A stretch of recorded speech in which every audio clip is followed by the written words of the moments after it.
Allora, aspetta, che c'è tra virgolette una sorta di mezzo dissing, a parte questo commento su cui torniamo dopo, perché allora Salvio dice e dallo gusto Chiesa, e sempre sotto Vincenzo Cotarelli da Facebook dice se viene Chiesa Lang si fa la panchina, quindi c'è questo dissing tra virgolette No, live. Dipende, no, ma quello Se Chiesa fosse quello là dell'europeo e non si scassasse ogni 2 o 3, sarei pure d'accordo.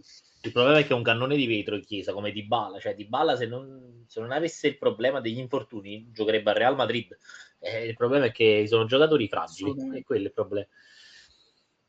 Quindi sì, no, io certo. dei giocatori fragili non mi fido. Io spero che il Napoli non vada su Chiesa, ma solo non perché il giocatore non è forte, ma solo perché non mi dà sicurezza. Cioè, sono giocatori che se si rompono ti lasciano a piedi.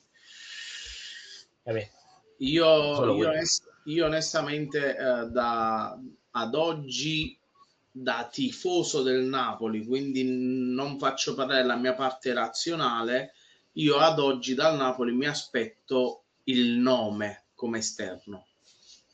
Cioè abbiamo fatto un buon mercato fino ad ora che è servito ad allungare la rosa, ma non a migliorare gli 11 titolari.